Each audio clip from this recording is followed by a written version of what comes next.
it was called what was it? It was like Dead of Training or Training of the Dead. Yeah, Training of the Dead. That's what it was. Training of the Dead over that they came out with, and it's actually pretty cool. It's just a quick little extra to fill us in while they're working on the other episodes in the new season and whatnot. But basically starts off, just Sue talking about like her middle school, how she didn't really have any friends, and then she kind of like met this reptile chick, and that turned into a friend. Just a little intro about her, and I thought it was pretty cool because she's probably like my favorite female character. Sue's like the new waifu. But it talked about her a little bit, gave a little information about her back life. Then it goes on with the goes on with the episode and really talk about how they're going to do a new hero exercise with guests from Isami High School. And so they go on to that. They meet the new students, they introduce themselves and whatnot. Hey guys, new students, and then of course there's this guy that Bakugo doesn't get along with, named Fujika or Fujimi or something like that. Fujimi, I think it was. He doesn't get along with them, and they're like the same type of person. They're both not delinquents, but they're both delinquents pretty much. And so they don't get along, and Bakugo, of course, just starts trouble out of nowhere, of course. But later on into the episode, it goes in, and they're starting the exercise. So they get grouped in. They get paired in groups of 4. And so I'm looking at these groups, and I was like, okay, some of these groups are OP, and some of these aren't so OP. So let's see how this turns out. And so it kind of starts, Midoriya's group. They're just planning, and let's just wait it out. We'll just wait and see if we can, wait it out since it's a survival exercise. And it cuts to Bakugo, and he, of course, he's not gonna wait. He goes ahead and Bakugo's just running it solo. And that earphone jacks team, the chick with the earphones as her ears, she hears him, and she's like, oh, it's Bakugo, and he's running solo. And then Thunderbolt's like, all right, well, let's team up on him. And so their team all jump on Bakugo. They're all going for concentrated attack, and then the team is solo. The team is Earjack, Thunderbolt, Minata, and Minata, however you say that little ball kid's name, and the naval laser guy. And they all start attacking, and Bakugo goes straight beast mode, one-man armies.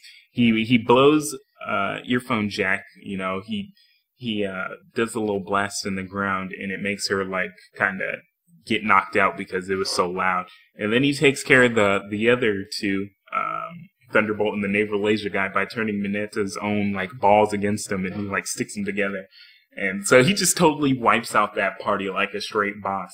Then he keeps moving on. He ties them up in the little tape that makes them, can't use their quirks or whatever, or makes them out of the competition or whatever. And then he moves on. But it is not done there. This dude Bakugo keeps going. I was like, did he just 1v4 a whole team? Like, I understand, him taking out like the little ball dude and the naval laser guy. He's a, what Geekdom likes to say, a jabroni.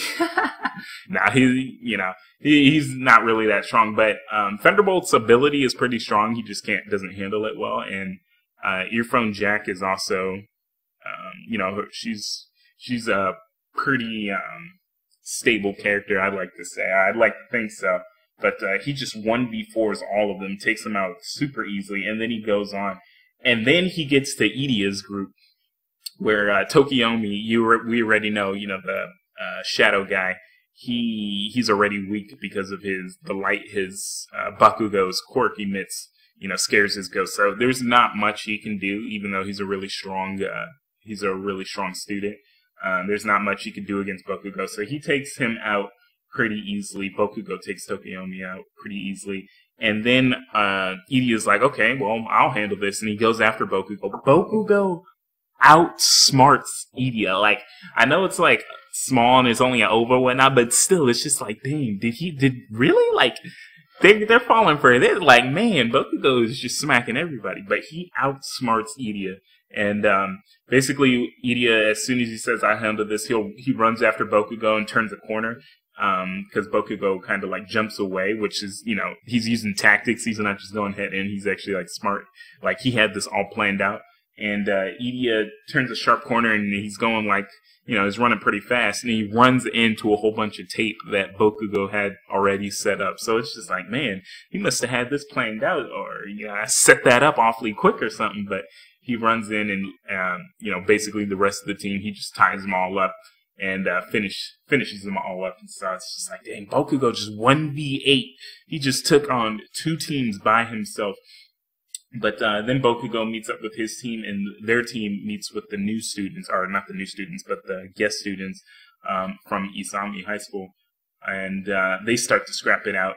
And Bokugo goes in for an attack, and Fujimi, the other delinquent kid, he turns everybody into zombies. His quirk can turn people into zombies, which I thought was pretty cool.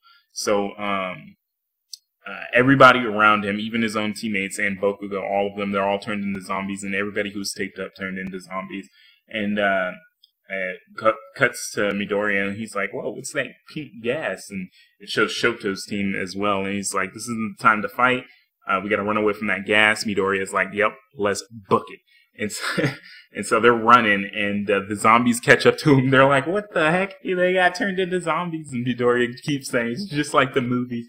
And so they're running, and Shuto's whole team gets turned into zombies. And they're still running, you know, they're just like, well, shit.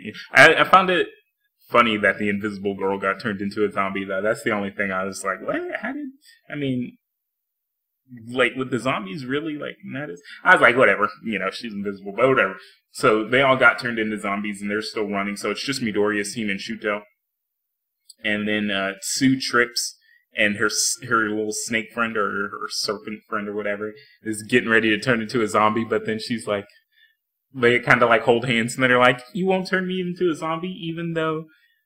you know, you're turned into one. Like, they're still friends through it, because I guess, like, they still hold, well, they do still hold, like, their personality even through the zombie form, pretty much. And so she didn't turn her in, but the naval laser guy just runs up and bites him from behind. And so Sue's a zombie, so it's just 4 of them now, and they're running, and they get holed up in like a little cave. Shuto just like ices up the wall, and the zombies start to break through, and Midoriya is like, well, you know, we have to make a break for it and run. So there's only one thing we can do. And he starts to like power up, and he's like, Shuto, use your fire. And I'm surprised he just thought about it for like 2 seconds, and he was like, I see. And then, and he just like uses his fire. So I'm guessing, you know, Midoriya, just like whenever he's with him, he's just like tells him to use his fire. He's like, yes, Dad, sure. And he does it. But he starts to melt the ice, or like weakens it a little bit, and Midoriya uses this move called Full Cow, which I thought was pretty dope.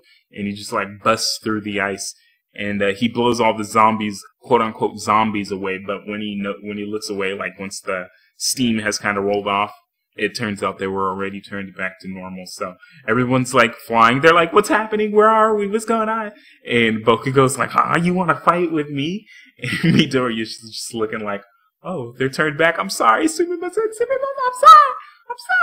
And Bokugo uses his howitzer attack that he used in the tournament on Midoriya, and it kind of cuts it.